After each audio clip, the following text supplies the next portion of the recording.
rites as immoral.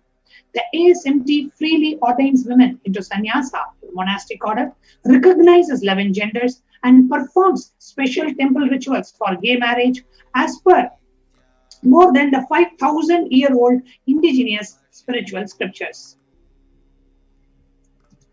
The ASMT represents one of the most progressive ideologies and is a target of persecution by the neo-Hindutva extremists.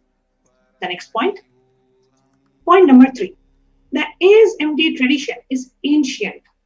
Around 3200 BCE, the Mahabharata war ended in the Indian subcontinent.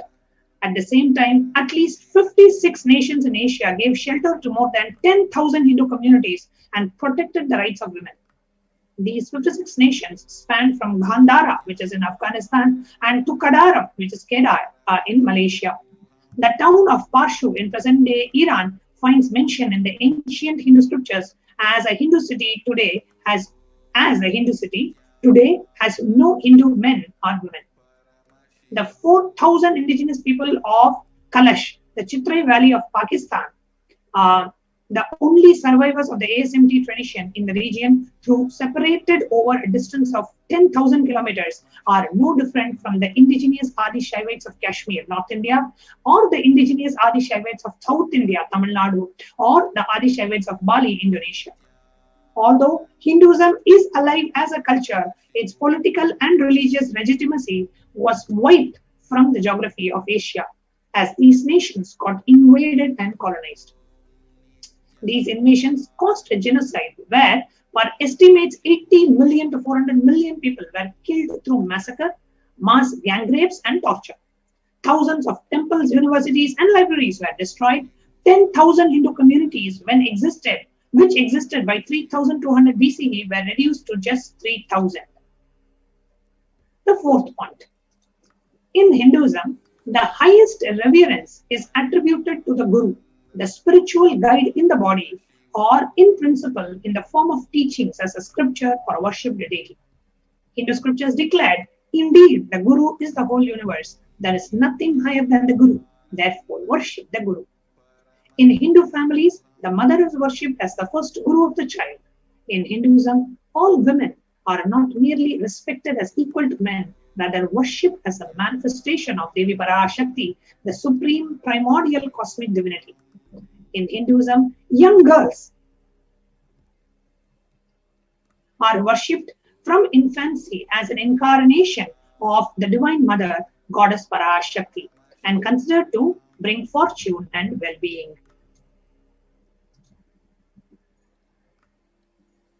Here you can see the pictures of young women being worshipped.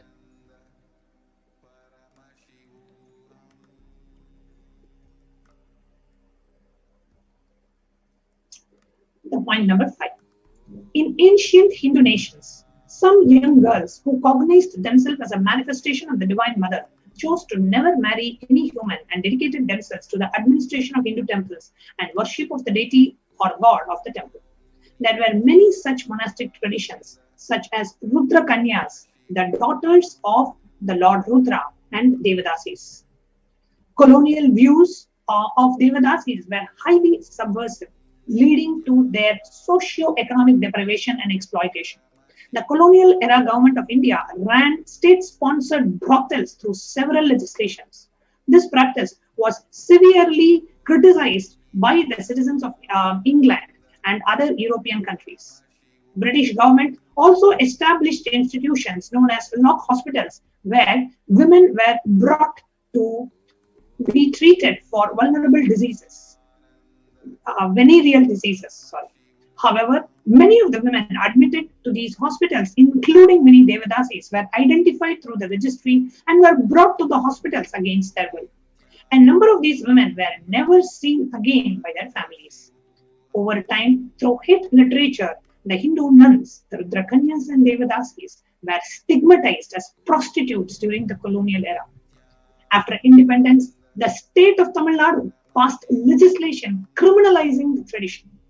The bill stereotyped and marginalized by the Devadasis by addressing them as prostitutes. The bill was opposed by Devadasis but enacted and made into a law. This reinforced the colonial stigma around the tradition, undermining the human rights of nuns. And the report continues to present the various challenges faced by the ASMT women in India. And the Supreme Pontiff of Hinduism. See, there are so many attacks, misrepresentations, hate speech, and so much of criminal conspiracy to destroy this ancient indigenous tradition of the ASMT women, that destroy the ancient indigenous tradition of Rudrakanyas and Devadasis and the female Sannyas Sampradaya, which the Supreme Pontiff of Hinduism has been tirelessly working to revive as a part of the revival of Kailasa, the enlightened Hindu civilizational nation. And we are now going to be presenting to you how the neo-Hindutva elements and the anti-Hindu elements are planning their conspiracy and attack to destroy the last lamp of Hinduism, the Supreme Pontiff of Hinduism, Jagadguru Mahasannidhanam, His Divine Holiness, Bhagavan Nithyananda Paramashivam, how the neo-Hindutva elements are conspiring to destroy every single indigenous tradition that is out there, which could lead to the extinction of the world's oldest and the only living civilization, Sanatana Hindu Dharma. After a short break.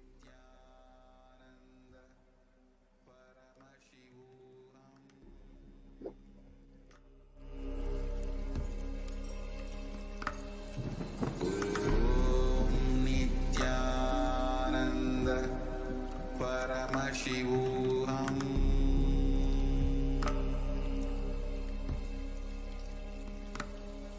Om Nithyananda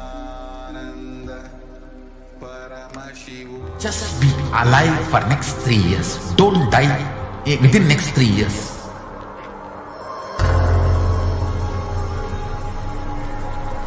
Just don't die within next 3 years. Be alive, somehow be alive. I'm working sincerely. I will reach you somehow. Somehow I will reach you. It's my commitment to humanity.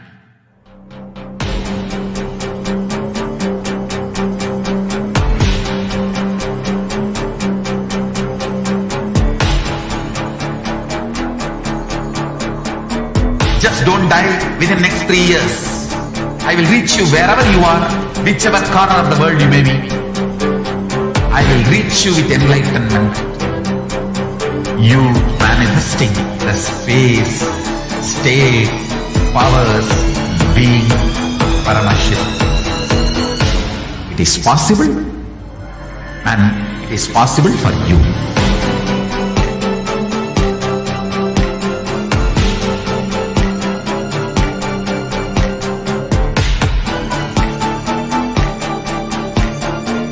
Paramashiva will reach you with enlightenment science. I know he is going to do the job. Just be alive. Just be alive for next 3 years. Don't die within next 3 years.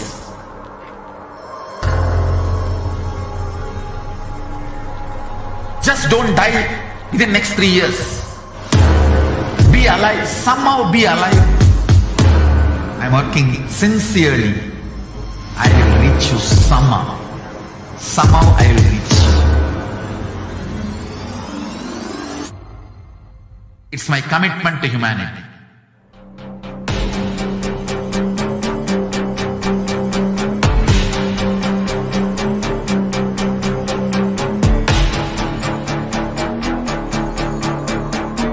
Just don't die within next 3 years. I will reach you wherever you are, whichever corner of the world you may be. I will reach you with enlightenment. You manifesting the space, state, powers, being Paramashivam. It is possible, and it is possible for you.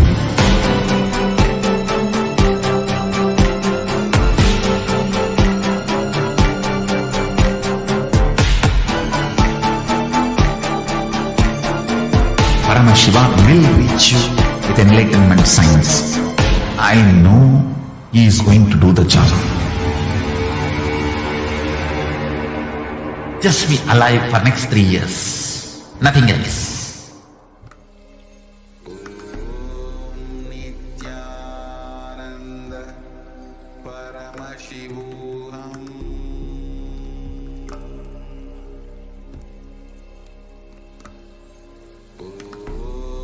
Nithyananda Paramashivoham.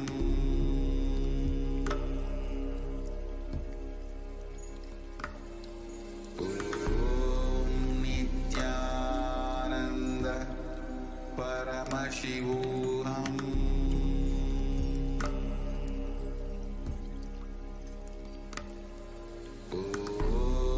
Nithyananda Paramashivoham. Nithyanandam. Welcome back, dear viewers. And just as we saw, just as Nithyananda Swami was sharing with all of us, Kailash, the air of Kailash has been, you can touch and feel the celebration in the air of Kailash, as finally each and every one of us are celebrating the whole victory of how the persecution, the whole religious persecution that the Supreme Pontiff of Hindu took it upon himself just for the revival of Hinduism, just for the revival, just for the empowerment of humanity, just for the empowerment of women. The whole persecution and attacks that the Supreme Pontiff of Hinduism had taken upon himself is now coming to light, where as a first step, one of the first step of it, the United Nations has recognized the persecution of the Supreme Pontiff of Hinduism and Kailasa. Now, as we all were seeing in the introduction part, we all were seeing about the revival of the Rudrakanya Sampradaya and various other orders of Sanatana Hindu Dharma.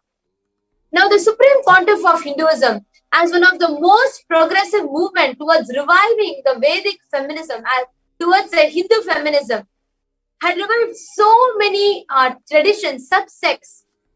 And the Yogini Sampradaya was one of the main revival, which is all-encompassing of many other sub-segments of Hinduism. The Yogini Sampradaya, the revival of Yogini Sampradaya, is one of the most progressive, the most powerful, and one of the most beautiful revival of Hindu feminism, where women were empowered to be able to live to the peak of their ability from the highest inner image, with the highest respect and reverence given exactly as it is given in the Hindu scriptures. Just as we all saw in Sanatana Hindu Dharma, Guru is a center of everything.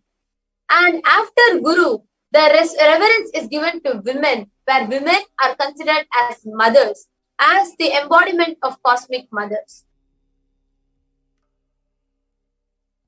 Now, here, the revival of Yogini Sampradaya, the Supreme Pontiff of Hinduism, through the revival of Yogini Sampradaya, brought to light to humanity, brought back to humanity one of the most powerful, most safest, and one of the most phenomenal revival of Vedic feminism, where it was the whole thing was happening by women, for women, directly under the guidance and the blessings of the Supreme Pontiff of Hinduism. And joining with us in this segment are Manitya Pranapriyananda and Manitya Achalananda Swami, who is here to share about the revival of the Yogini Sarvajnapeetam, the Supreme Pontiff of Hinduism, how the Supreme Pontiff of Hinduism spearheaded the revival of Yogini Sampradaya, how this reached to so many lives, transforming and touching millions of lives in multiple facets and multiple aspects, and the persecution that the Supreme Pontiff of Hinduism had to face, that the neo-Hindutva and the anti-Hindu militant elements, the persecution that was launched on the Supreme Pontiff of Hinduism by the neo-Hindutva and anti-Hindu elements, just for the revival of Yogini Sampradaya and for the empowerment of women.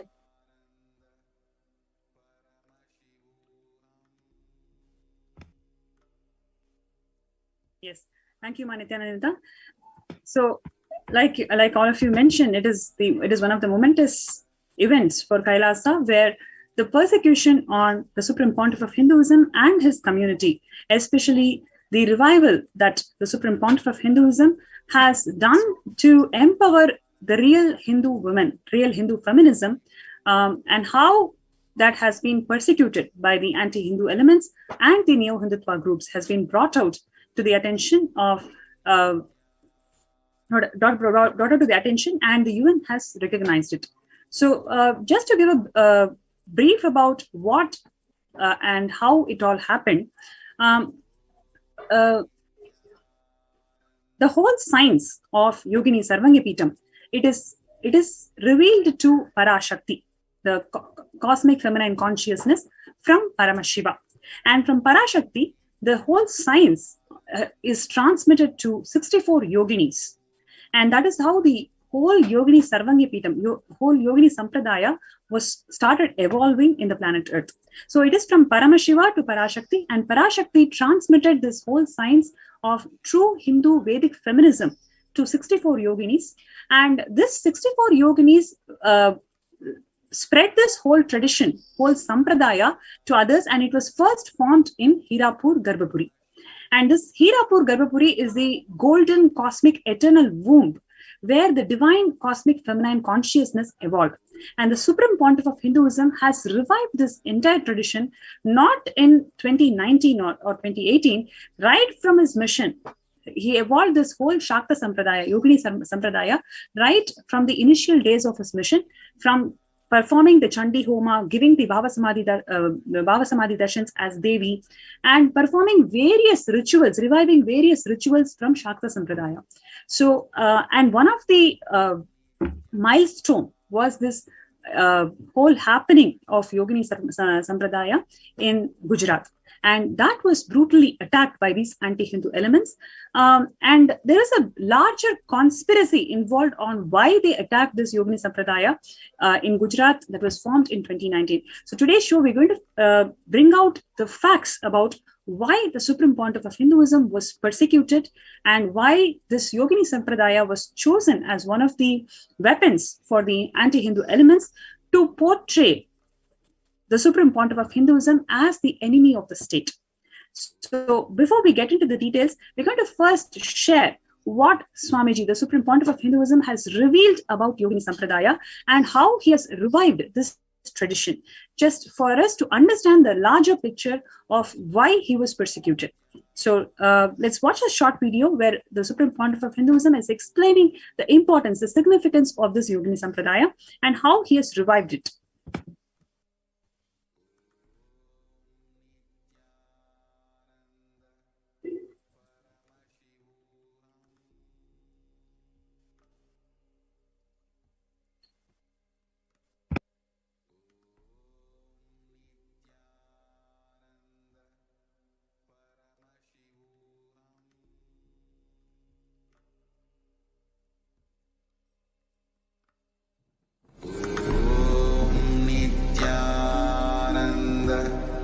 Paramashivoham.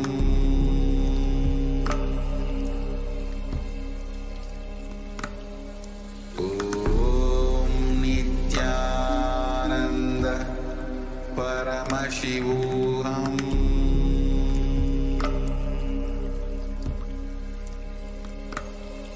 Om Nithyananda Paramashivoham.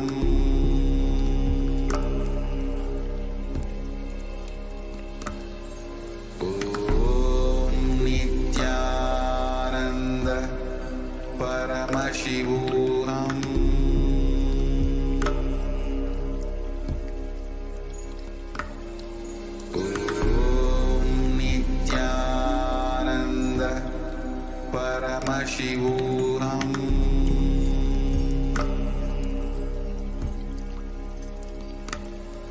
Om Nithyananda Paramashivoham.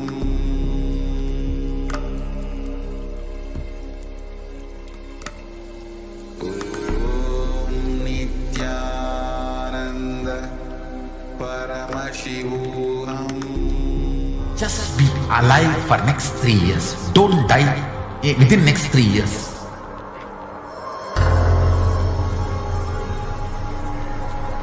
Just don't die within next 3 years. Be alive. Somehow be alive. I'm working sincerely. I will reach you somehow. Somehow I will reach you. It's my commitment to humanity.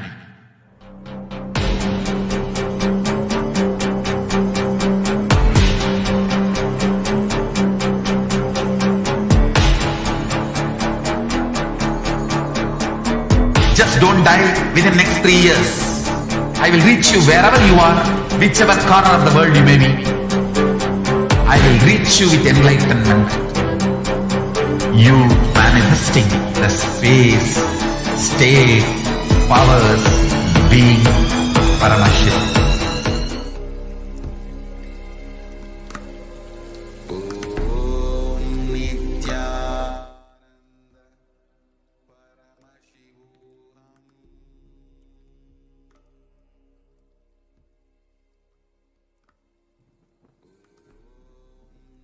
Nithyananda Paramashivoham. Nithyananda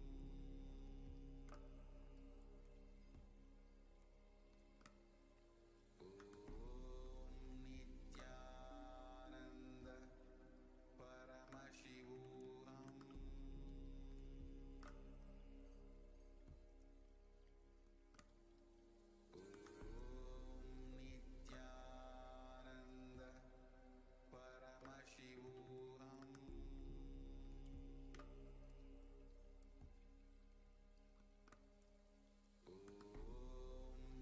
Nithyananda Paramashivoham.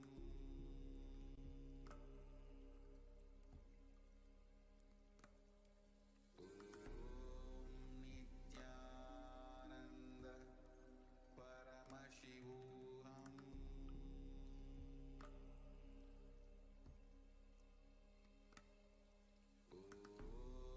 Nithyananda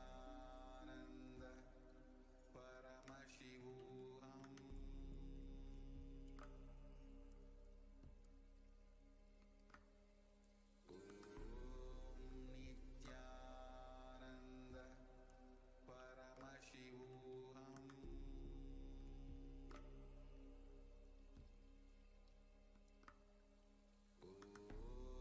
Nithyananda Paramashivoham. Nithyananda Paramashivoham.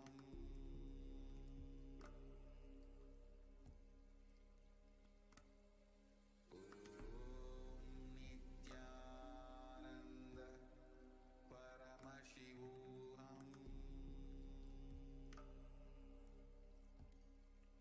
Paramashivoham. Nithyananda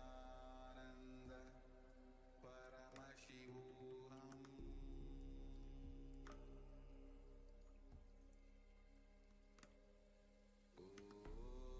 Nithyananda Paramashivoham.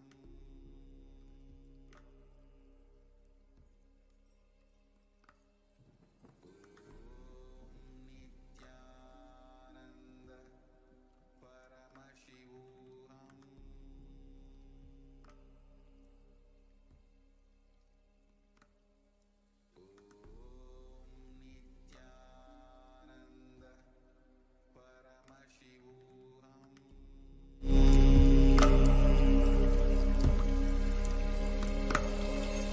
Nithyananda Paramashivoham.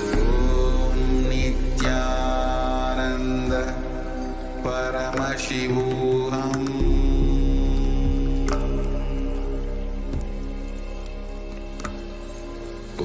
Om Nithyananda Paramashivoham.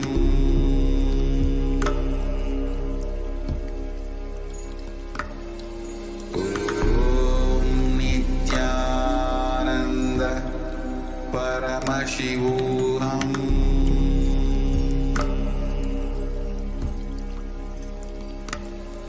Om Nithyananda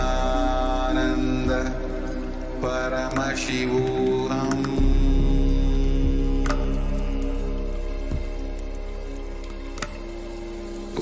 Om Nithyananda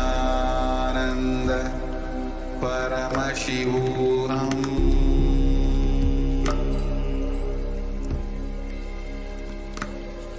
Om Nithyananda Paramashivoham.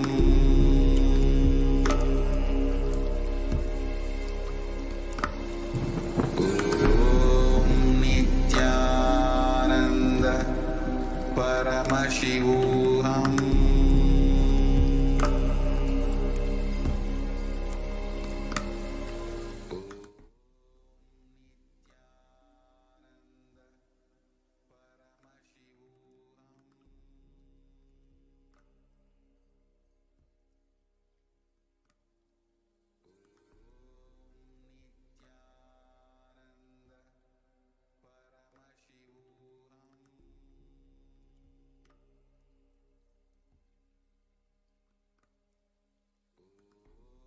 The whole science of yoginis,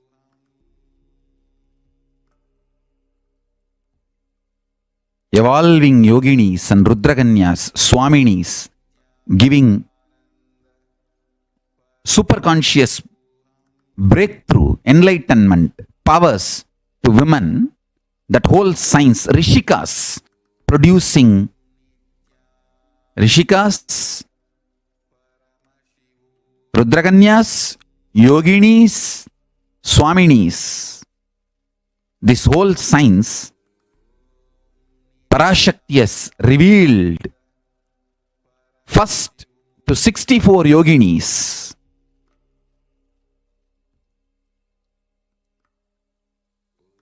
Through Parashakti, Paramashiva himself revealed, and through them the whole sampradaya started evolving. That science was held, kept alive and protected and flourished in Surangi Samrajya. The place was called Hirapur, means Hiranyagarbha Puri. Hiranyagarbha means the golden cosmic eternal womb. Hiranyagarbha. Hirapur. The Devi's Hiranyagarbha. Parameshwara, the Parashakti, and Paramashiva, Parashakti, Parameshwara is one and the same. Parashakti, Parameshwara, Paramashiva, all one and the same. Paramashiva, Parameshwara, Parashakti manifested this great science of enlightenment and power manifestation to women of the universe and initiated the 64 yoginis, and that science was kept alive as parampara in Surangi Samrajya. That is why the Kanchana Mala, who was master of that science, was princess of Surangi Samrajya, was married to Malayadvaja Pandya. When Meenakshi happened, the whole science was revived in Madurai also.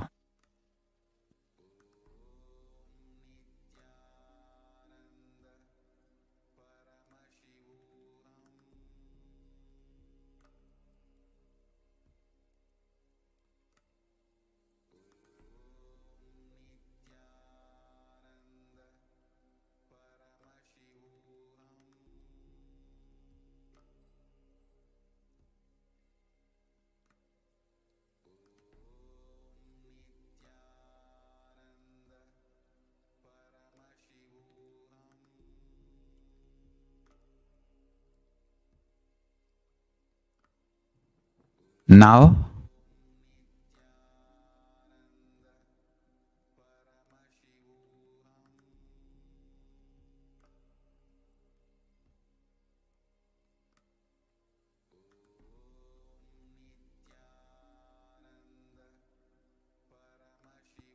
with the grace of Devi Meenakshi Parashakti and Sundareshwara Paramashiva, the whole science of enlightenment, power manifestation, and all the best things for women is going to be again revived in Hirapur of Gujarat in the form of Yogini Sarvajnapeetam. All these sciences which was there in Surangi Samrajya, which Kanchanamala brought to Madurai, which was revived by Meenakshi Parashakti in Madurai, will again be revived now in Hirapur, Gujarat, through the Yogini Sarvajnapeeta.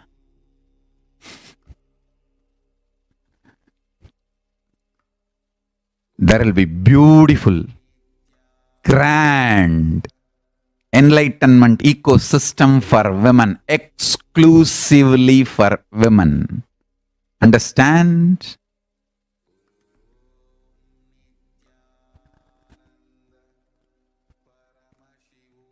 It will be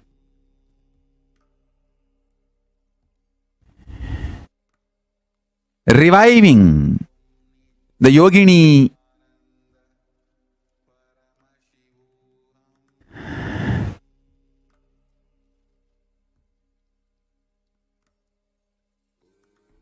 sciences, revival of Yogini Sampradaya,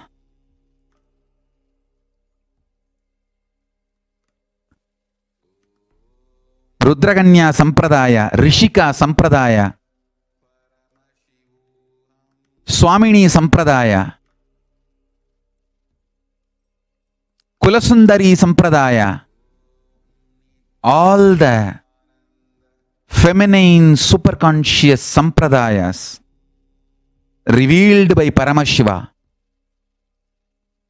will be revived from this Yogini Sarvajnapeeta, from Hirapur.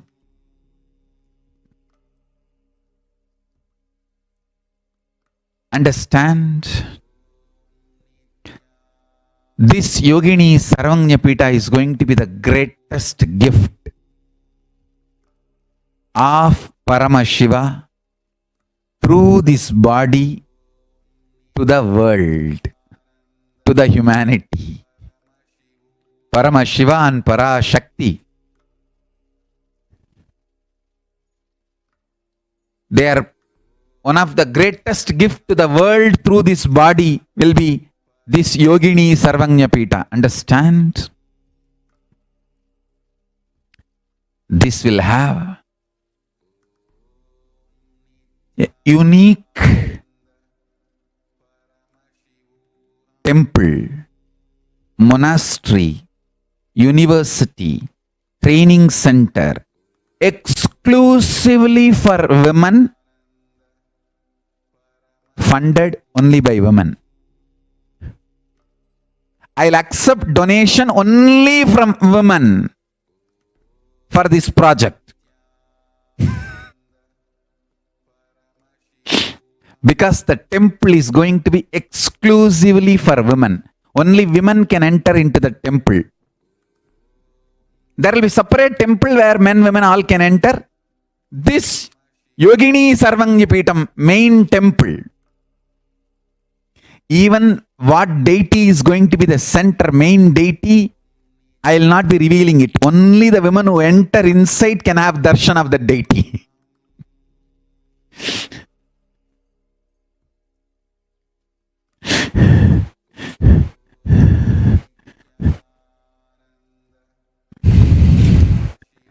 only the contribution from women will be accepted for this Yogini Sarvajnapeetam. It will be built, operated, run only by women. Among the women, there will be 64 sampradayas as revealed by Paramashiva and Parashakti. Meenakshi Sundareshwara.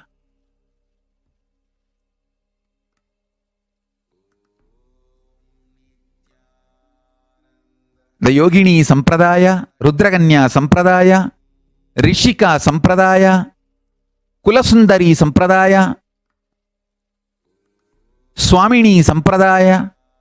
Like this 64 women Sampradaya, female Sampradayas are revealed by Parashakti Sameda Paramashiva. For women, all that 64 will be revived.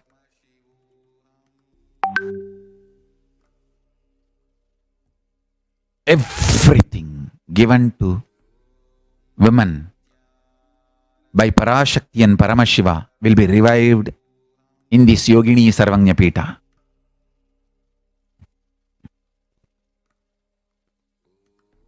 The medicinal system, yoga, power manifestation system, food, enlightenment system, everything given to women by Parashakti and Paramashiva will be revived from here. The Hirapur, Gujarat will be the modern day Hirapur, Orissa. Understand? In Meenakshi's time, the Surangi Samrajya, Hirapur, Orissa was the base for the Yogini Sarvajnapeetam, enlightenment ecosystem for women. Now, in the modern day, the Hirapur, Gujarat is going to be the base for enlightenment ecosystem for women, reviving this whole Yogini Sampradayas, Yogini Sarvajnapeetam.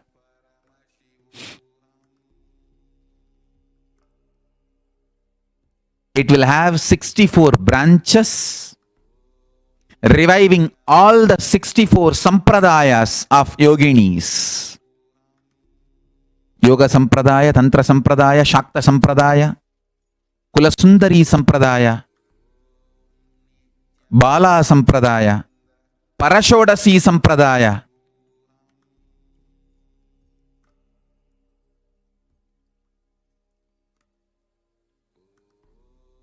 Rishika Sampradaya, Rudraganya Sampradaya, Swamini Sampradaya. All those traditions, enlightenment ecosystems will be revived. We had amazing women, enlightened beings on the ecosystem. I am excited to do this work. I am excited to do this work. This is going to be something extraordinary. Whatever Meenakshi revived in Madurai, the same thing will be revived now in Hirapur, Gujarat, by Meenakshi Parashakti and Sundareshwara Paramashiva. We will have a beautiful Yogini Sarvajnapeetam temple with the 64 yoginis. What will be the Moola Devata is sacred secret. Only the woman who entered will even know what is Moola Devata inside. The Yogini Sarvajnapeetam.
We just saw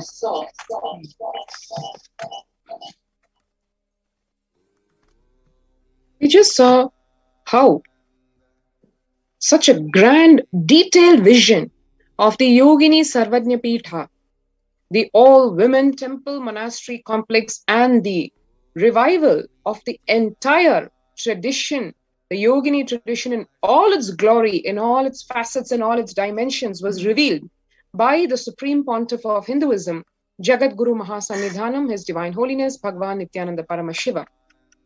And now, that really sets the stage for the continued persecution on the Supreme Pontiff of Hinduism, Nithyananda Paramashivam, and that is like over 1.5 decades by now. The planned conspiracy now goes to a lot more sinister level by trying to project the Supreme Pontiff of Hinduism and his followers as the enemy of the state. After shutting down the Nithyananda Hindu University Sarvajnapeetam, the minute the vision was revealed, the anti-Hindu terrorist elements had already hatched the multi-layer conspiracy to shut only women temple monastery complex and the largest and the only women's Hindu university. The conspirators got the administration leaders arrested, and following this, their immediate and only target was to find and arrest the Supreme Pontiff of Hinduism, Nithyananda Paramashivam, and to add to the over 70 assassination attempts already on him, try to assassinate him once again, and to destroy the whole of Kailasa, the mission of the Supreme Pontiff of Hinduism, so that the whole vision and mission is exterminated from its very root. The executive media nexus tried to frame the Supreme Pontiff of Hinduism, as we know, way back in 2010 on false charges of rape. And even though the United States courts had already declared the case not only to be false, but to be vitiated and motivated, and put a heavy penalty of over $500,000 on the false rape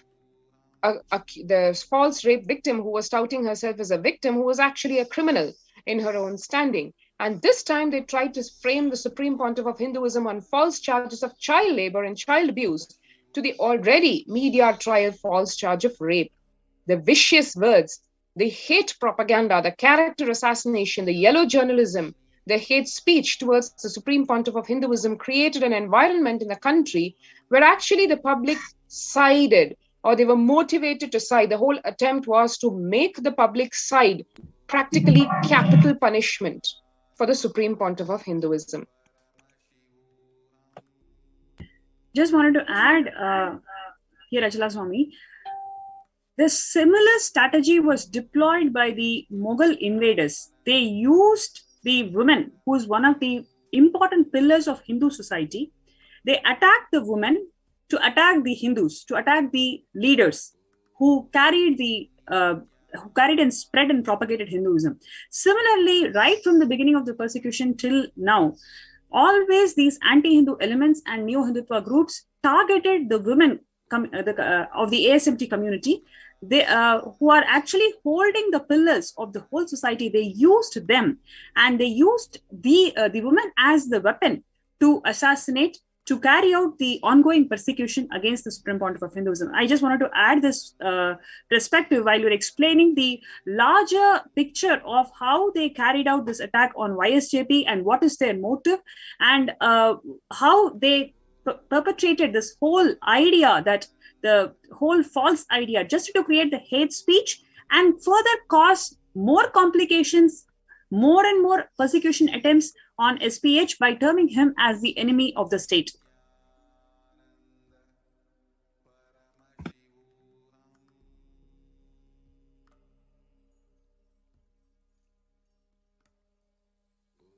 And to give just one example, just one of the examples of the massive hate speech and the hate propaganda, just to give how ridiculous the media mafia can be.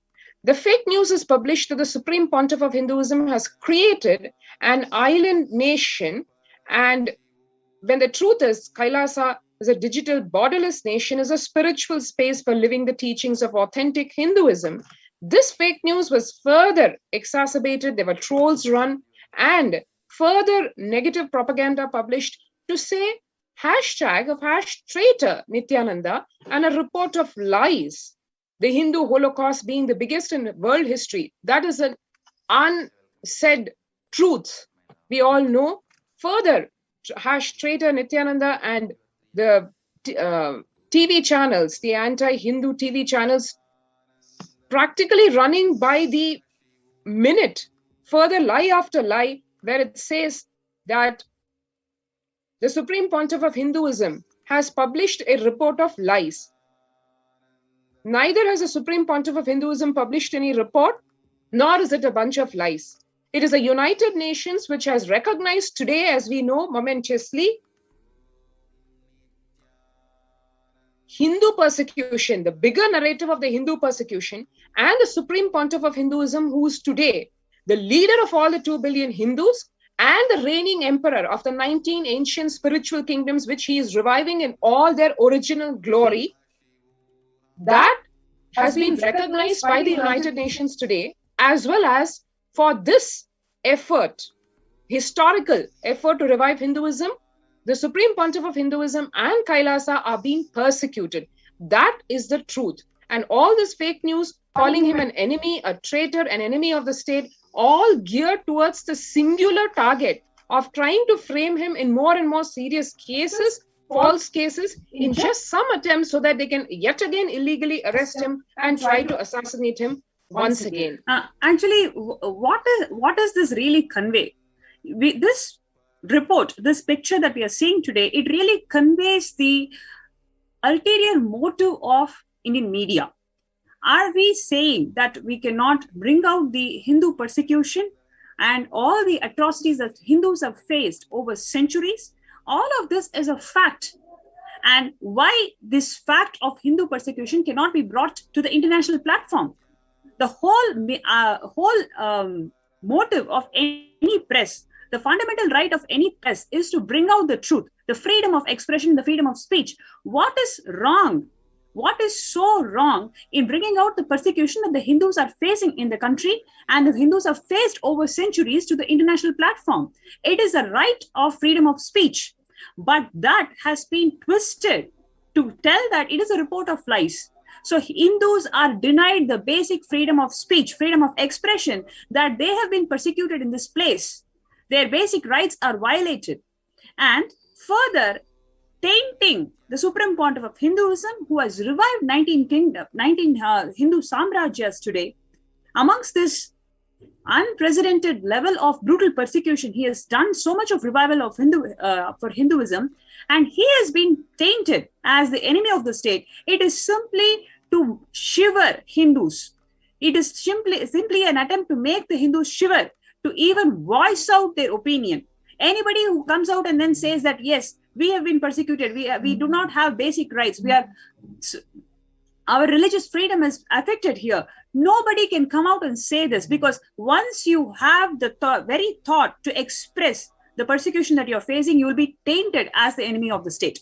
So there are multi-layers of things that we can understand by these huge hate speech that is being perpetrated by these anti-Hindu elements, and especially the neo-Hindutva groups.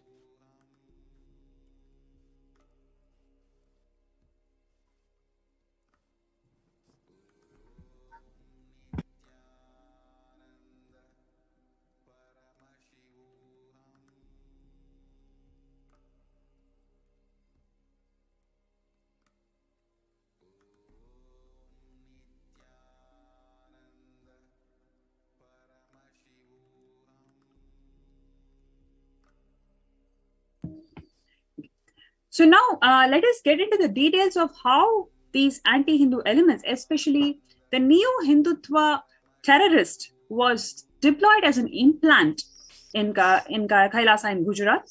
And he had about 4 kids. So the whole aim of this anti-Hindu elements and the neo-Hindutva groups to exterminate the Supreme Pontiff of Hinduism is by making him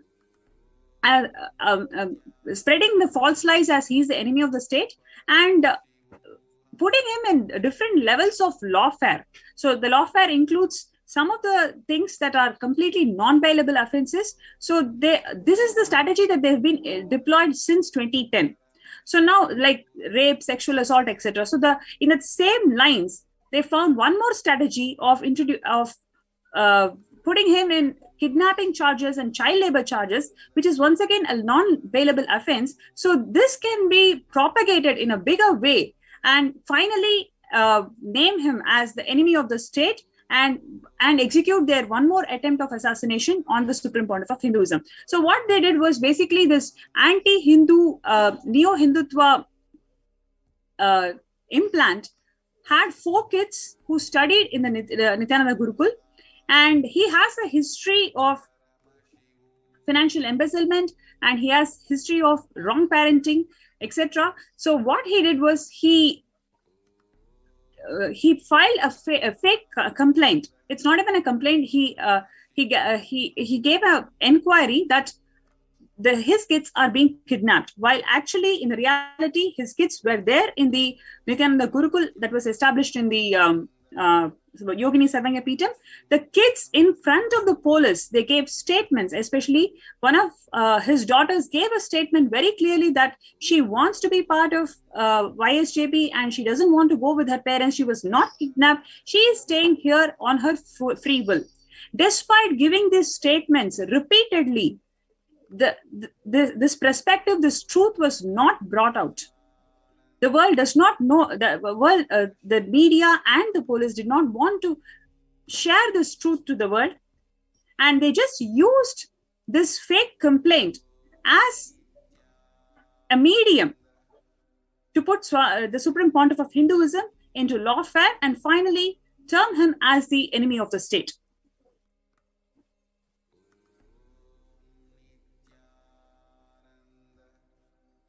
So what you're seeing now is the picture of this anti-Hindu, neo-Hindutva implant who has a long history of financial embezzlement and debts. But right after the attack started, he started using very luxurious cars and house and etc., plenty of money. So there was a clear evidence of how he has been supported by the people who are powerful. And what you're seeing here is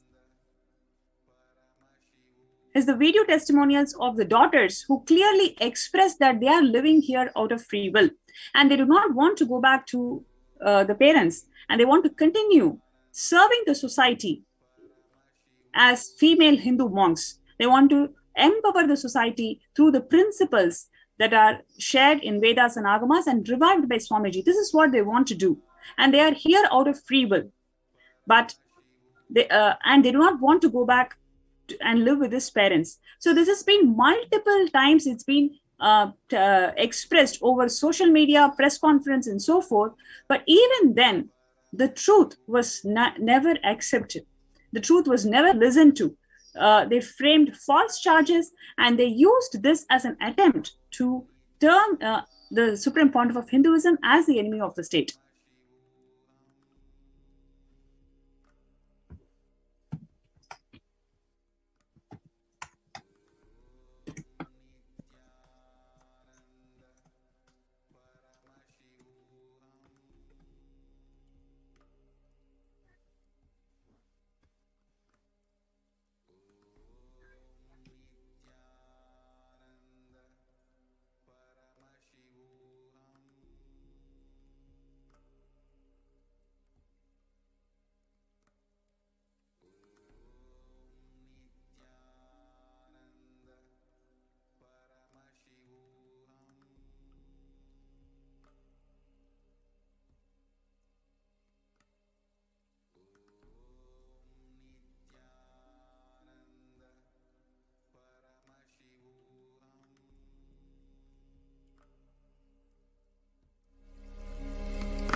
Paramashivoham.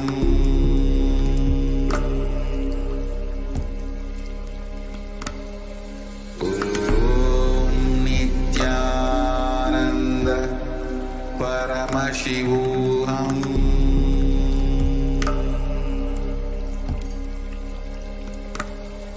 Om Nithyananda Paramashivoham.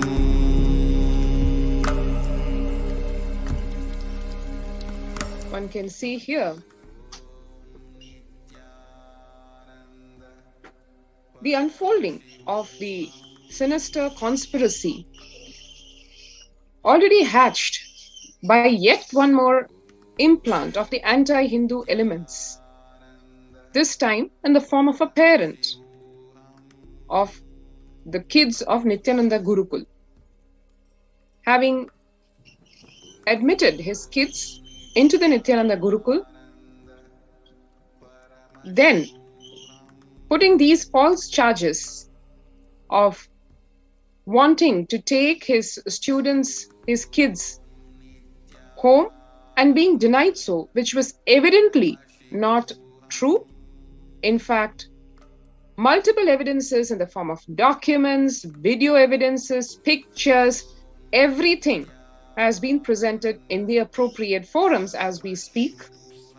Yet, the only weapon that was not in the hands of the ASMT and the followers of the Supreme Pontiff of Hinduism was this fourth estate, the media, which media channels were being used by the anti-Hindu terrorist elements to project the false narrative.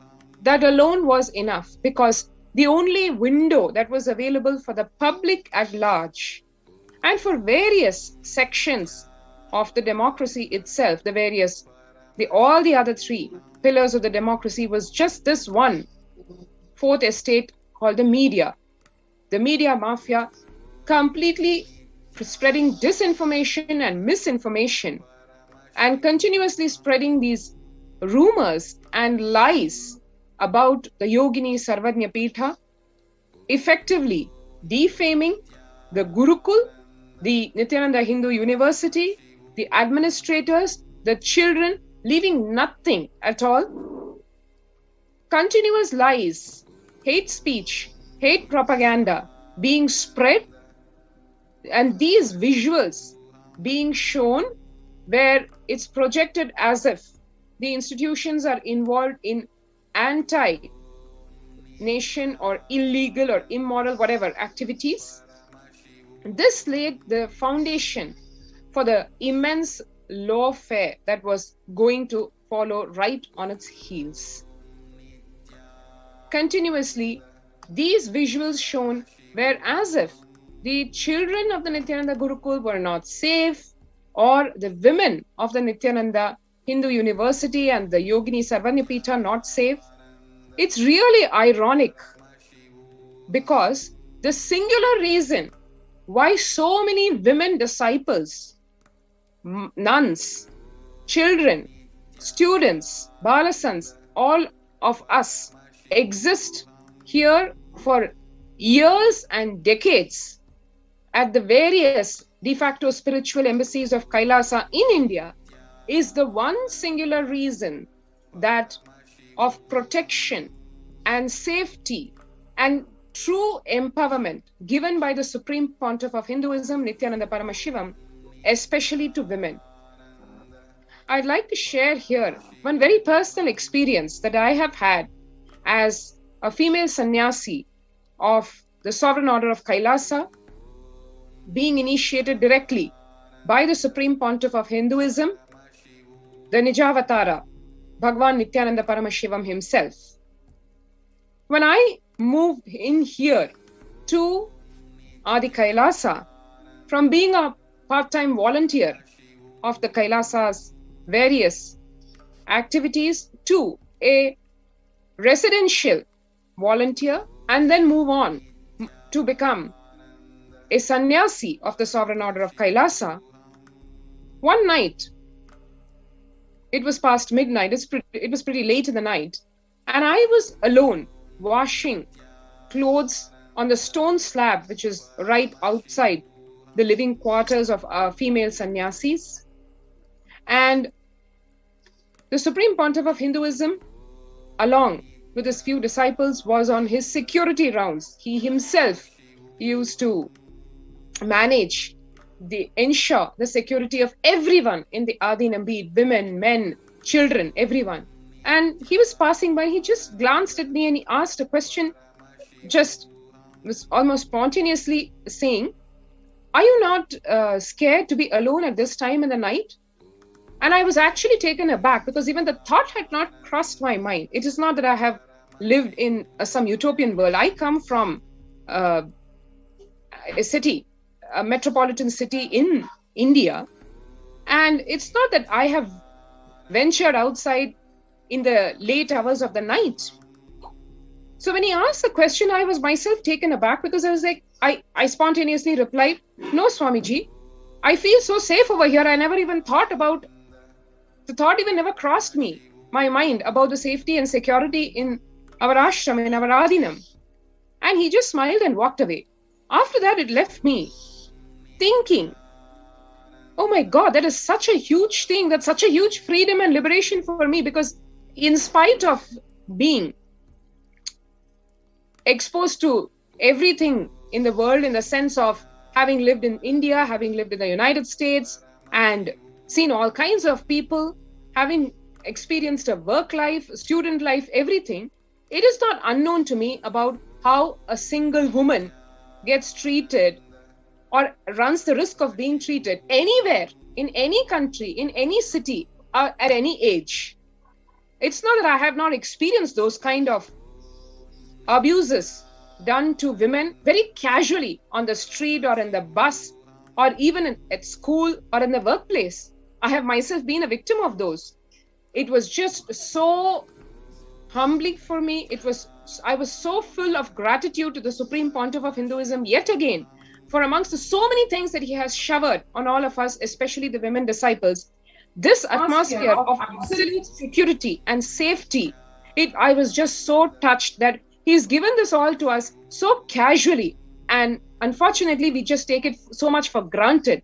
But just this one single factor, you can see all the attacks being done on the disciples, on the adinams, and what keeps us going over here, roaring, standing up for the Supreme Pontiff of Hinduism for whatever he has given us, is just amongst the millions of things that he has showered. This one thing matters so much for a woman, even in contemporary society, amongst all the women empowerment and feminism that we can talk about.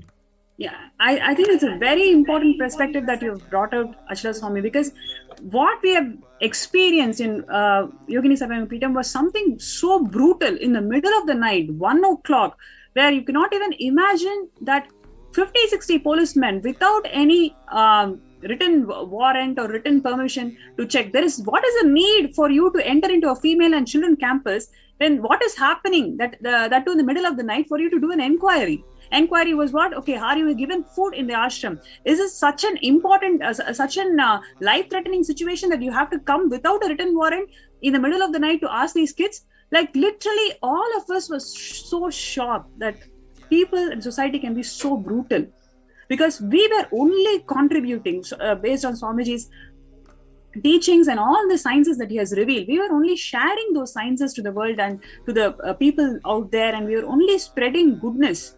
And what did we do for us to go through this kind of brutal attack in the middle of the night? Like, actually, to be honest, we didn't even have a single man who can come over there and protect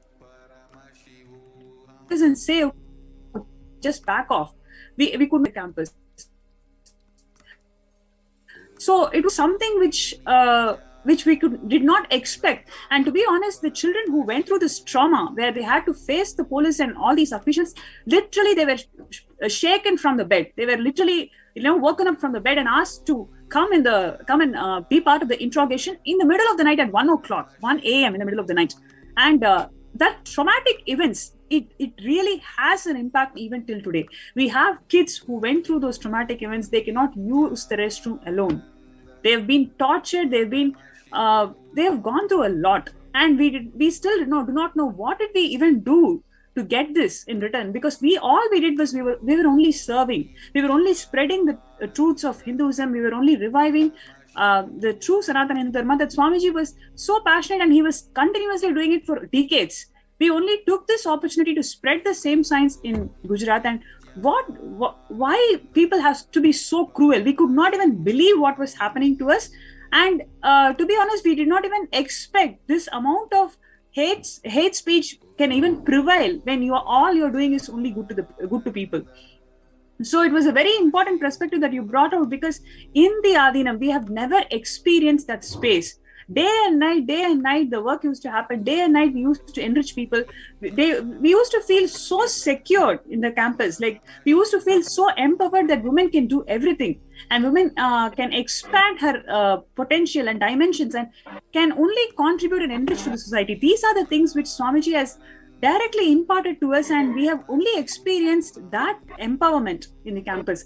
But for the first time, for me to experience the 10 years, whatever Swamiji and the community has been going through, we have been listening and part of it. But for us to experience something so brutal, like it was just 10 months old, the whole campus was, and we were only spreading yoga, the science of power manifestation, healing the community, all these good activities and good enriching activities is what we were doing. But what did we do to even deserve this amount of brutal persecution, that you will barge into the campus when there is no single men in the campus? We do not have any legal support, right? There is no written warrant, and all we were asking is, we will cooperate everything that you are saying. Just show me one written order.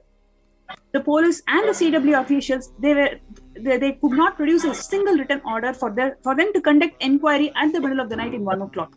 Without a single document, they literally pushed all of us. A place where all women are there. They just barged in and then woke the kids in the middle of the night. Kids were totally shocked. Totally shocked. They do not even know why they've been, who are these people? Why people with police uniform, why are they even coming? What do they really want from us? What did we do to deserve that? They were in utter trauma. They were in utter shock and trauma. And I remember one incident. There was one kid. She was only 9-year-old, and she was sleeping and she could not wake up because it's really late. 9-year-old in the middle of the night, 1 o'clock, 2 o'clock. It's totally unusual for her to wake up at that time. She wants to sleep. She doesn't even understand who is police, who is not police. The police woman, she was literally pushing and told, no, you have to come. And she literally dragged that kid, small kid, 9-year-old kid. What is the question that you want to ask? They're asking, are you given food here? Is it a question that you want to ask at 2 a.m. in the middle of the night?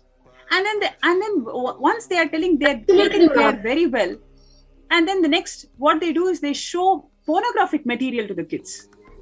We were so shocked. Actually, one point I would like to highlight here, as you are sharing about, one is barging into the campus, into the female campus, and how they were handling the kids. And the second is, each, without even a written warrant, without even a written order, that they have to come and any of such thing has to happen, because each and every legal procedure we were completely cooperating and completely abiding by it.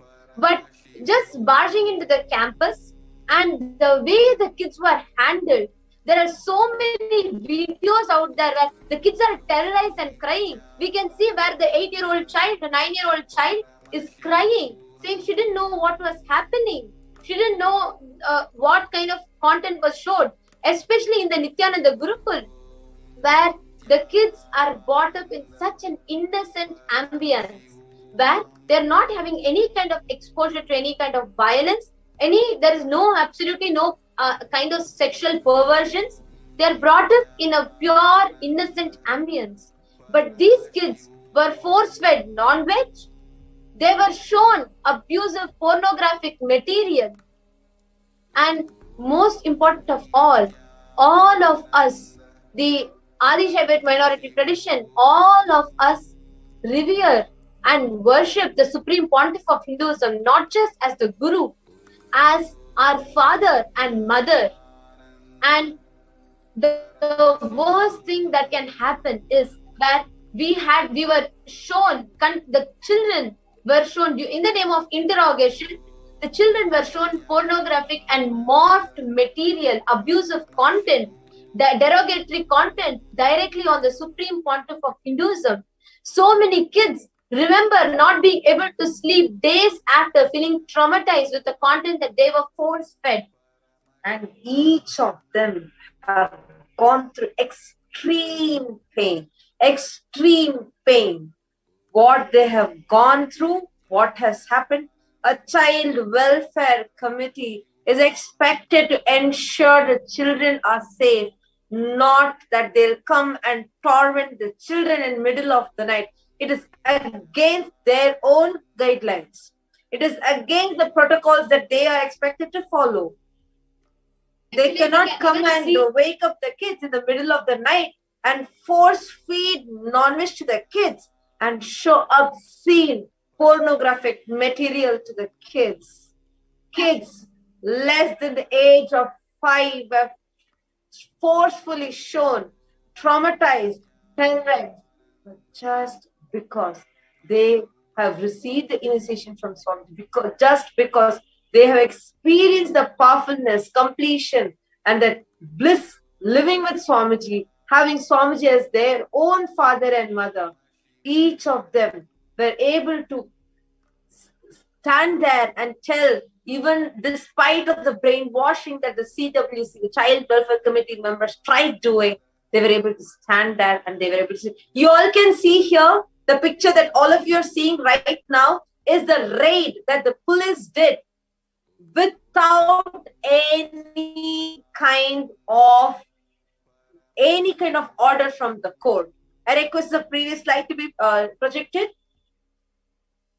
Actually, we all can see how illegally police barged in, and each of this was a schemed, cunning, strategic tactic done by the neo-Hindutva extremist militant Kundari. And all of us can see here how the whole thing was planned, trying to use us. Actually, the whole destruction of the Yogini Sarvajnapeetam, the whole revival the Supreme Pontiff had done, and the way it was destroyed, brought to grounds illegally, immorally, using all illegal methods, using blackmail, threats, using arrests, using illegal arrests, and so much more. We can see how lawfare and media was used to bring the revival of Vedic feminism down. Actually, I would like to highlight here regarding this culinary, because we have been the victims of our abuser. I actually feel extremely disgusted, but unfortunately, I have to say he was a biological father. Yes, what?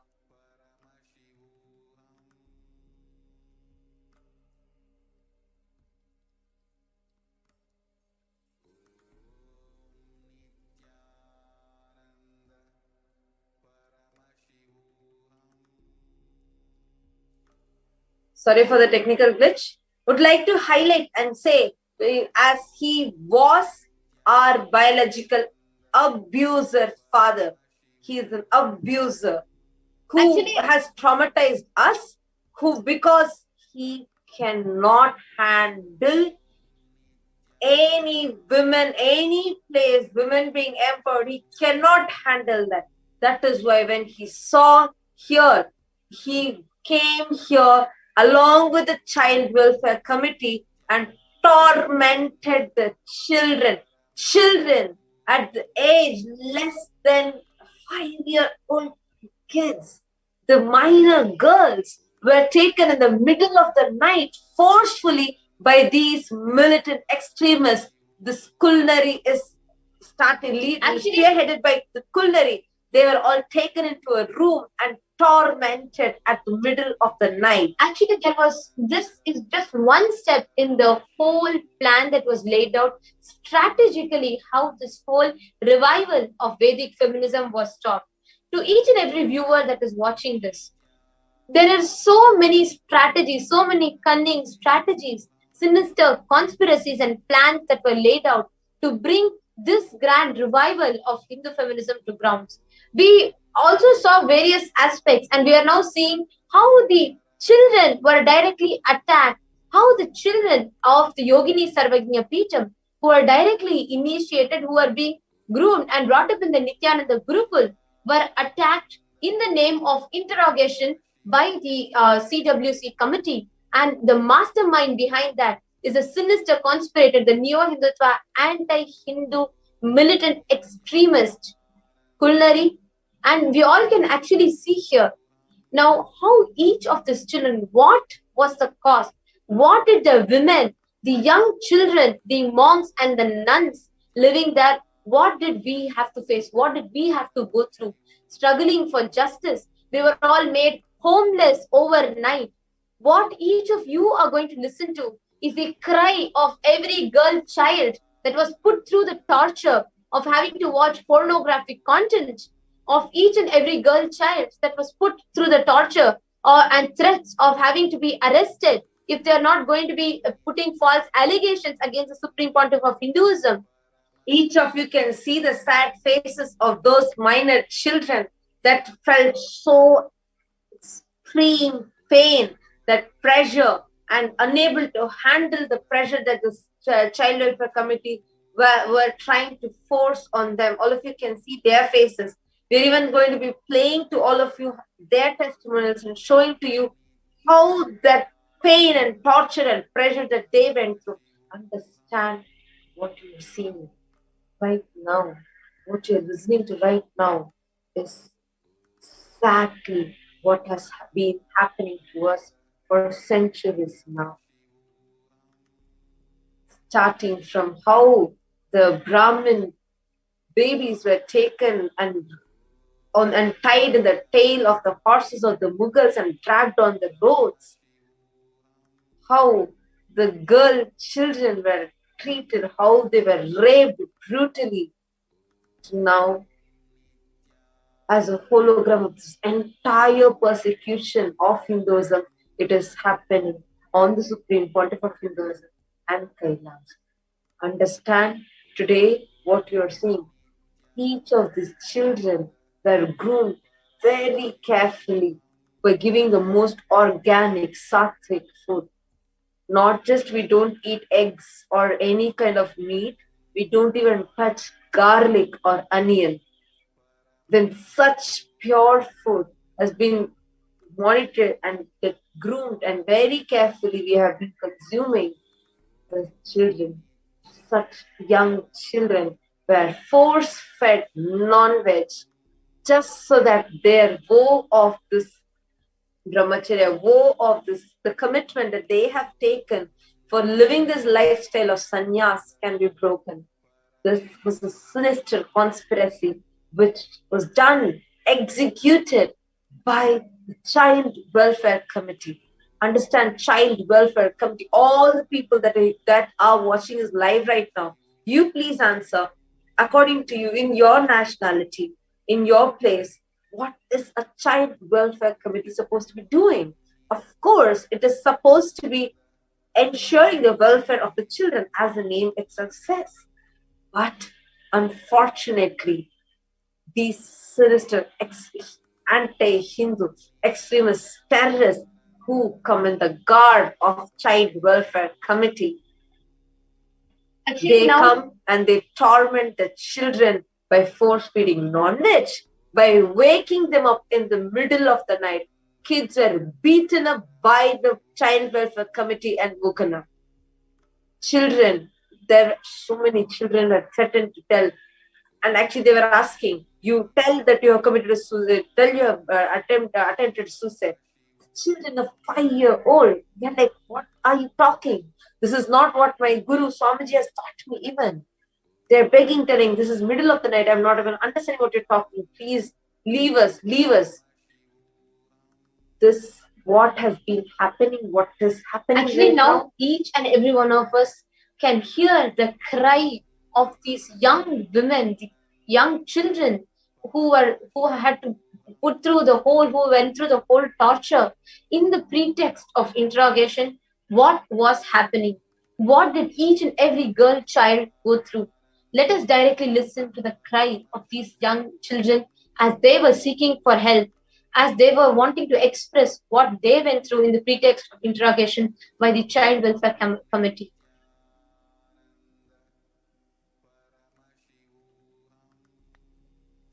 Nithyananda, my name is Masoni and I'm 16 years old. Today I would like to share what happened to me on the persecution night.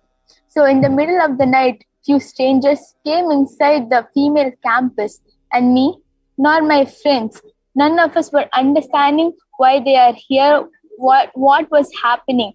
We were woken up in the middle of the night.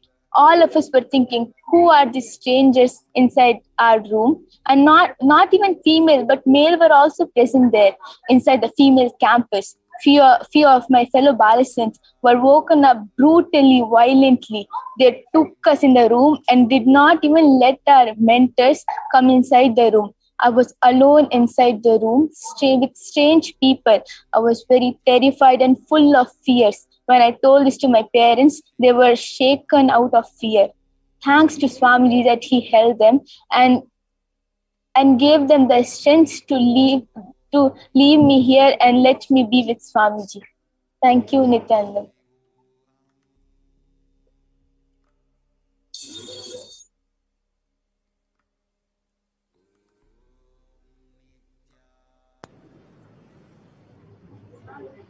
Nithyanandam. என்னோட பேரு காரிகை. என்னோட வயசு 6. 2019 குஜராத் யோகினி சர்வஜ்ஞ பீட்டத்தை பத்தி நான் பேச போறேன். அங்க என்ன நடந்ததுன்னு, ஒரு நாள் மிட் நைட்ல ஒரு போலீஸ் என்னை சடனா எழுப்பினாங்க, என்னையும் என்னோட ஃப்ரெண்ட்ஸையும். அப்புறம் நினைச்சு ஏன் எழுப்புறாங்கன்னு. அப்புறம் ஏன்னா யாருமே மிட் நைட்ல எழுச்சிக்க மாட்டாங்க, யாருமே மிட் நைட்ல எழுச்சிக்க மாட்டாங்க. சடனா எழுப்பினாங்க. நான் நினைச்சு என்னது இது, ஏன் எழுப்புறாங்க. அப்புறம் நான் எப்பவுமே மென்டரோட தான் இருப்பேன். சடனா மென்டர்ஸ் எல்லாமே லாக் பண்ணிட்டாங்க, கிட்ஸ் எல்லாம் லாக் பண்ணிட்டாங்க. எனக்கு ரொம்ப பயமா இருந்தது. அப்புறம் ஒருத்தங்களாம் அவங்க கூப்பிட ஆரம்பிச்சுட்டாங்க. அதுக்கப்புறம் என்னோட ஒரு ஃப்ரெண்டா கூப்பிட ஆரம்பிச்சுட்டாங்க, ஒரு போலீஸ். அப்புறம் நான் பயந்துட்டேன். அப்புறம் அவங்க ஒரு ரூம்ல லாக்டா இருந்தாங்க, எல்லா என்னோட ஃப்ரெண்ட்ஸ் எல்லாருமே. அப்புறம் ஒரு ரூம்ல போலீஸ் ஃபுல்லா இருந்தாங்க.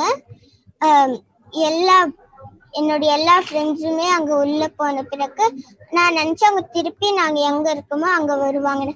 பார்த்தா அவங்க இன்னொன்று ரூமுக்கு போயிட்டாங்க. அதனால நான் பயந்துட்டேன், என்ன நடக்குதுன்னு. அப்புறம் நான் என்ன கூப்பிட்டாங்க. நான் என்னோட ஒரு பெரிய என்னோட ஃப்ரெண்டு கிட்ட நான் சொல்லிட்டு இருந்தேன், நீங்களேயும் கூட வாங்கன்னு. அவங்க சொன்னாங்க, நீ இப்போ நான் வரேன்னு. அப்புறம் என்ன ஒரு போலீஸ் என்னோட கையை பிடிச்சிக்கிட்டாங்க, ஒரு ரூம்க்கு இழுத்துட்டு போனாங்க. நான் அழுதுட்டு இருந்தேன். அப்புறம் அந்த ரூம் போன பிறகு அவங்க எனக்கு சாக்லேட்ஸ் காட்டினாங்க. அவங்க சொன்னாங்க, நீ ஏதாவது ஒரு சாக்லேட் எடுத்துதான் ஆகணும், சாய்ஸ் இல்லைன்னு.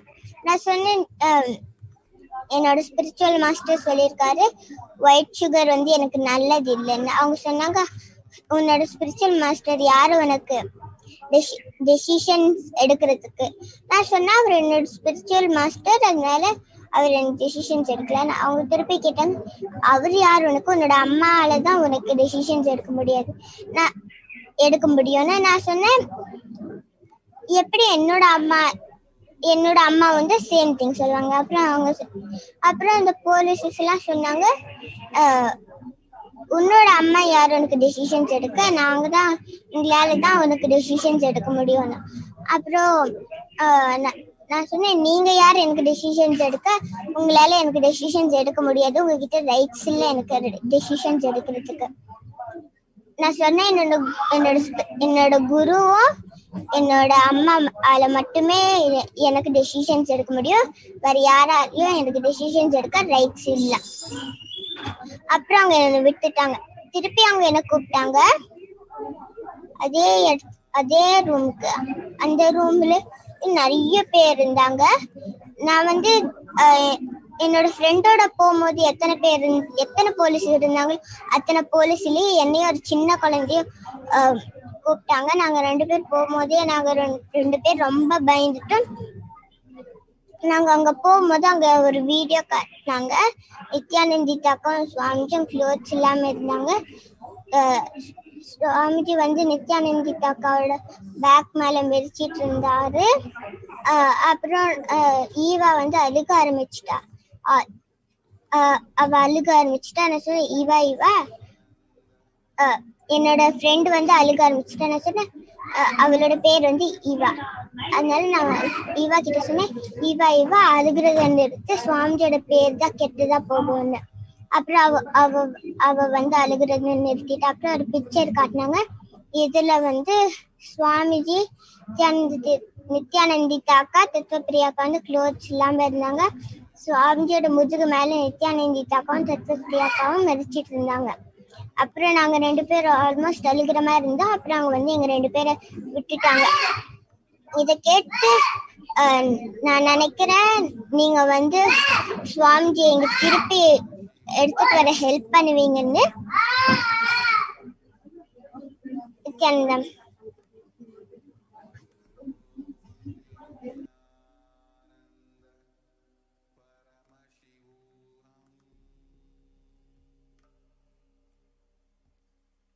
What you are listening to is a testimonial from a 7-year-old kid.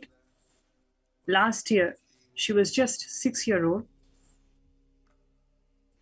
And the experiences that she is sharing on how she was traumatized when the CWC officials interrogated her is something so brutal and cruel. She was saying that in the middle of the night, she was woken up and she could not even understand why she should be woken up in the middle of the night in the first place, because she has never experienced such a trauma. And further, they were questioning about why you are not having sugar in your meal, white sugar in your meal. And then for that, she replied that my spiritual guru has told that it is not good for health, so we are not having the sugar. And then officials told, who is your spiritual guru to make decisions in your life? It is your parents who need to make decisions in your life. Then she responded, yes, my mother will also say the same thing. She will just say whatever my spiritual guru says, let's follow. And she will also agree to the same thing. Then the officials went one step ahead and then told, who is your mother to make decisions in your life? We are telling you, you need to listen to us. You need to listen to our decisions that we want to make in your life. It is something so traumatic at the age of 6 for somebody to listen to the things that the parents cannot make decisions in their life, spiritual guru cannot make decisions in their life, and it is the police and the authorities who will say what each kid has to do. It is something so violent and violating for a 6-year-old kid to go through. And further, the disturbing things that she shared in the testimonial was she was dragged to one more room along with her friend, and they showed pornographic material where they showed the Supreme Pontiff of Hinduism, Swamiji, in naked with 2 other female monks who were also naked, and they were stamping on his back. And as soon as they saw this visual, she was so shocked, and her friend started crying. Her friend is also younger to her, 5-year-old kid. And please understand, they're exposing this kind of false material, morphed material to 5-year-old and 6-year-old kids. What did they do? What did they deserve to see this? These officials are supposed to uphold the child protection, uphold to ensure that the children are not exposed to this kind of material. But here in this case, they showed this kind of false material, false mocked material, and then the kid is crying and she is consoling the kid. Don't believe this.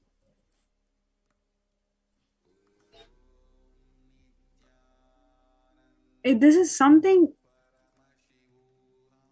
so traumatic for a 6-year-old kid to go through. So much of persecution. And then she's saying, and sharing all of this to the viewers, hoping that they will help her out from this ongoing persecution. This is the voice of not just the 5-year-old or 6-year-old kid. This is the voice of every single woman of the ASMT community. We feel so empowered to practice the principles of Hinduism. We feel the Supreme Pontiff of Hinduism has empowered us to live this lifestyle. We want to live this lifestyle. Please allow us to breathe in this ambience where we cannot even follow our guru.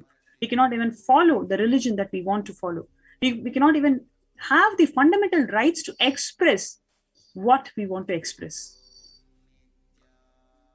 We are celibate monks. We don't deserve to get exposed to some morphed pornographic material. It is such a violation in our inner space. So all we are requesting is a basic space for us to breathe, where we can just practice our celibacy, where we can empower the community with the truths that the Supreme Pontiff of Hinduism is reviving from the Vedas and Agamas.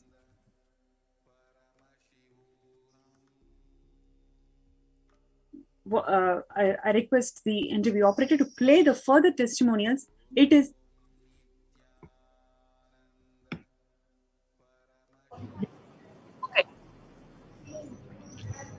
Yes, Nithyananda.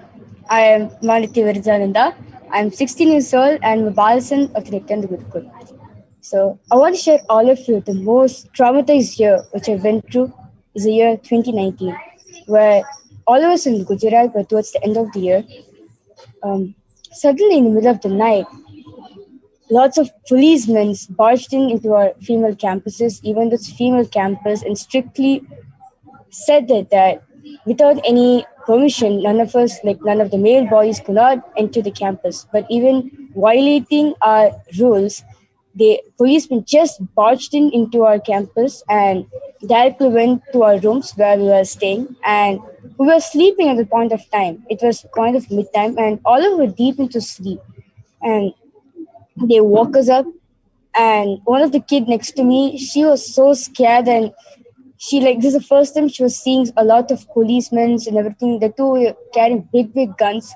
She started crying, and seeing that, I felt even more scared and everything. And she immediately clutched onto my hands, and we went downstairs, and all of us were sitting in a room. And in the next room, a lot of police and with big guns were there interrogating each and every one of us. And one of my friends, and suddenly one of my friends, when it was time for one of my friends to go for interrogation, and her father requested whether he can go with her to be on the safer side. But immediately they said no, he can't go with her, she has to come alone. That immediately all the policemen with big guns started manhandling him very badly. They started pulling his chattas, literally making a ruckus over there. And seeing that, I was terrified, and I was panting for breath. I was not able to breathe seeing this whole situation, so much of chaos. A lot people started screaming and seeing all the policemen with big guns over there. I was not able to breathe, even though they can see that I wanted breath, and I was telling to the doctors over there who was attending to us that Ma was not able to breathe. But even for that, they was not letting us. My whole body turned blue and black. I was almost about to faint on the ground. Only then they left me to the doctor. Till then, none of the medications was even given to me. And the next day, a lot of people, a lot of villagers came with bamboo sticks and glass bottles for doing lathi charge over there. And at that point of time, I was taking a bath, and all the people who were carrying the cameras, the cameramen, they climbed the trees, and there was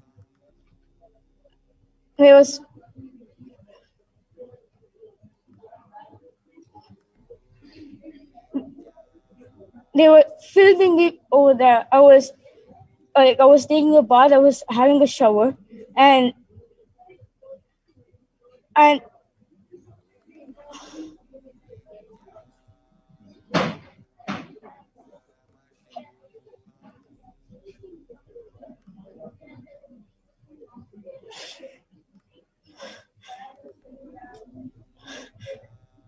they were filming me through the windows over there, and even though I was trying to hide myself from them, they came even closer, and at last I locked myself up behind the door for almost 2 hours, not knowing which direction to travel, to my right or left, whether like anybody is there inside the bathroom or not. Only like I was screaming for somebody's help, and nobody was there at the point of time. And I literally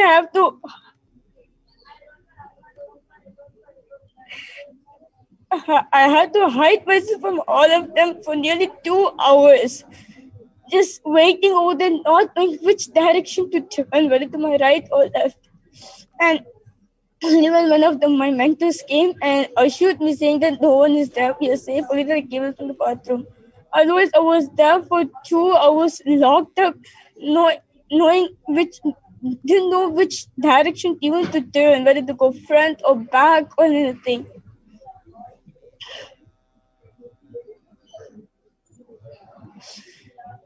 And the next day, we have been called for an interrogation where all our mentors were locked up in a room and not letting us to come and interact with us, not even see us even for a moment. Like if they want to see us, by mistake to this, they need to look their face down. Seeing those people, seeing the mentors who were taking care of, I felt really bad, saying that like, hey, they were the one who took care of us, and they have the rights to ask us how we were, and they didn't have the permission even to look at our face and even see at which condition we were in. And all of us were in one room, and we were literally starved for 2 hours, and at last they gave us lunch. At last they gave us dinner, and one by one we were called for interrogation. And when it was my turn to go, when the moment I sat on the chair, they locked up the room, and the room was filled with policemen, a lot of policemen who were like really like, it's like seeing the figure itself, I got really so scared, and they took carrying big guns, and they were interrogating me whether you like to be in Gurukul or not. I said yes, I would like to be in Gurukul. It's my future. Swamiji, I know for the fact that Swamiji will give me a better future than me being outside. I know for the fact that I'll have a great future ahead of me if I be here. And they told really disgusting things about Swamiji. They even said that Swamiji's murderer, he's a molester, he's a rapist, all sorts of words which I didn't know at that amount of time. And it was even more terrorizing. They even spoke very bad about my mother, saying that your mother didn't know which school to put. Once they came to know that I'm from Malaysia, they started talking very bad about my mother, saying that your mother didn't know to which school to put in. She has no brain. Hearing such words about your own mother, I really felt like I could not tolerate over that. I was really terrified over there, and I could not take it anymore. And the next day, the CWC people, the child women welfare committee people came for interrogating us. And at the time, my record file was given in front of them, and they asked us why this fee, why was being charged for you to join Gurukul. I said to them very clearly that it's a very old fee. It's very old fees, and it said very clearly it's the year 2013, whereas in the year of 2019 at the point of time. And I even told to the person who was interrogating that, sir, this was charged up at 2013, now the year 2019, and after Gurukul became free, like anybody from all around the globe can come and join this. And but still he kept on asking, why did he chant, or like why did you chant point of time, in spite of seeing the number that it was written 2030 very clearly. He still asked me that why did Swamiji charge us for joining Gurukul.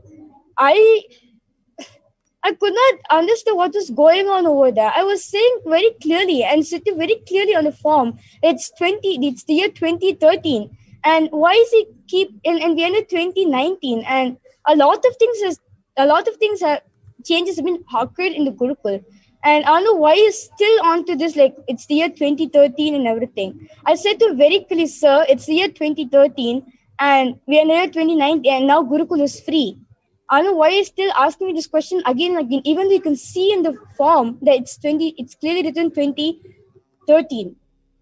Then immediately the person who was interpreting, who was sitting right next to me, he came even more closer to me and he was behaving a bit like really weird. And I was grown up in an environment where we have been following the vow of celibacy, where we're only being among our female members and we've grown up together. And yeah, and this guy over there, he just comes and interrupts my inner space. He comes and interrupts my personal space, and I could literally feel his breath on me. And even though I was trying to tell to him that, sir, can you please move ahead, he didn't listen. He again came so close next to me, and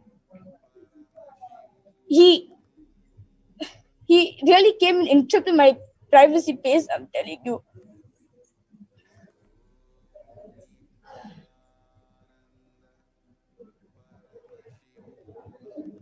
I don't know what should I do at the point of time, because the door was locked and nobody whom I knew was there inside the room. And whoever was in the room was like completely new faces. Like they really have no idea who they were. And I just felt very clearly that just the name of Child Women Commission, they just came and literally abused us over there. Like,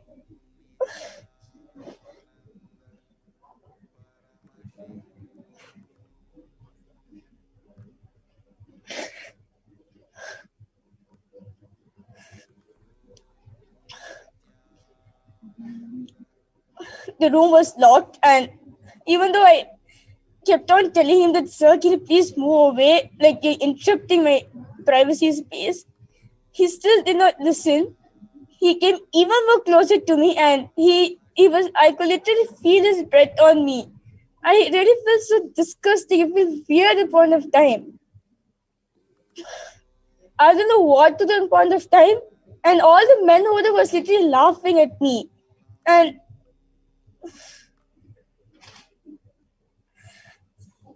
I didn't know what to do at the moment of time. I pushed him, and then he realized that what he did was wrong. Otherwise, I don't know what was his intention on me, or what was he going to do on me in the next moment of time itself. So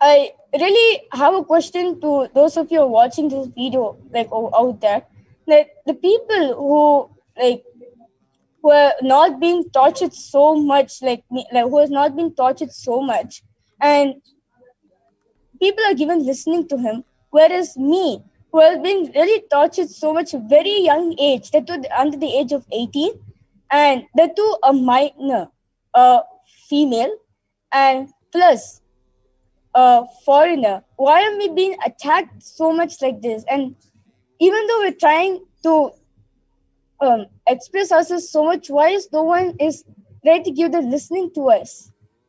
And those of you who are listening to this video, I hope by listening to this, you will take the next action which is required for it. Thank you, Nithyananda.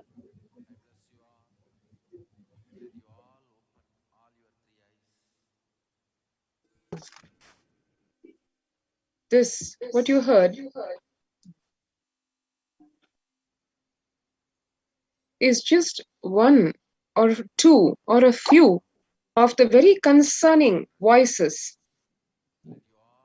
of the distraught, tortured children of the ASMT community. What this kid described, yes, it sounded shocking, deplorable, inhuman. But this and many such similar tortures, inhuman crimes has been done to not only the children, but also to the women of the ASMT community, not once, over and over again, over a decade-long persecution, and much more than what one can even imagine is the torture, the persecution that has been done to the Supreme Pontiff of Hinduism, Nithyananda Paramashivam. We just shared with you two of the Gurukul Balasans, what they were subjected to. This same thing in different inhuman levels of inhumanity, the Balasans have been subjected to even before. Everything being done with the singular motive of delegitimizing, eliminating, and exterminating the Supreme Pontiff of Hinduism and Kailasa, which is his very life breath, right from its very roots.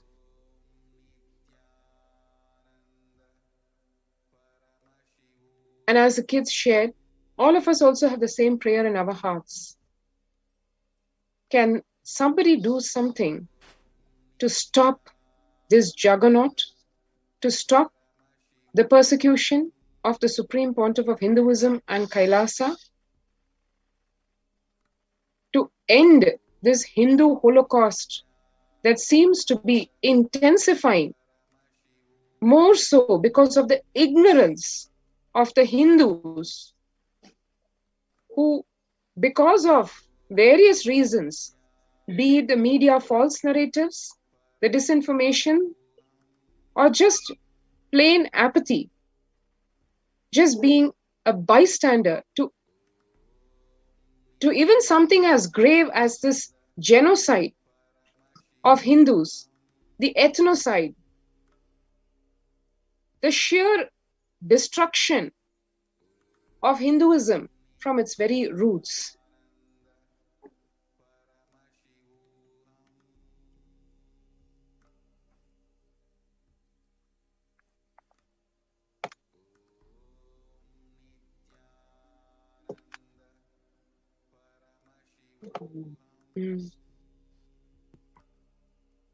What we have seen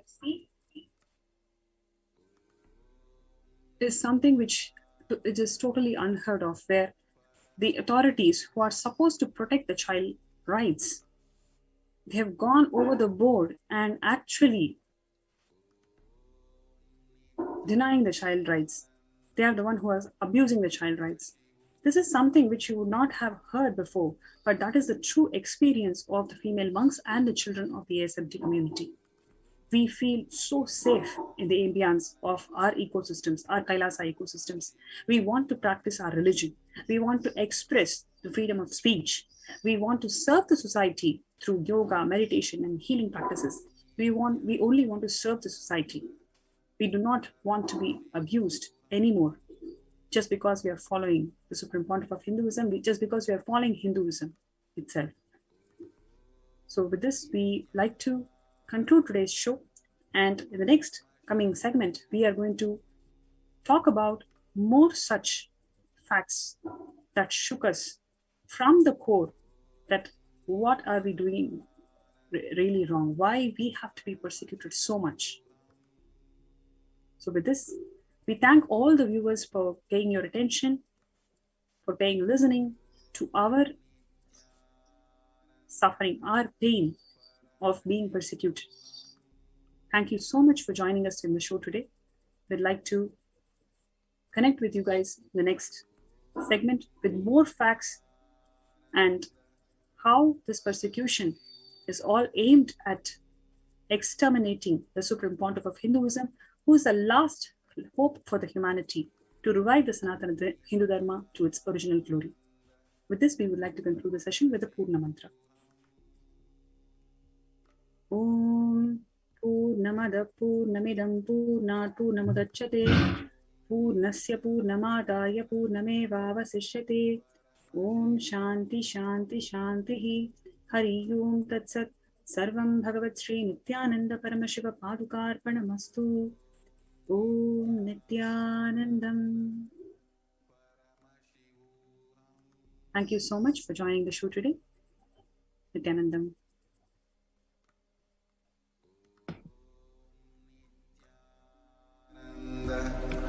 Paramashivoham.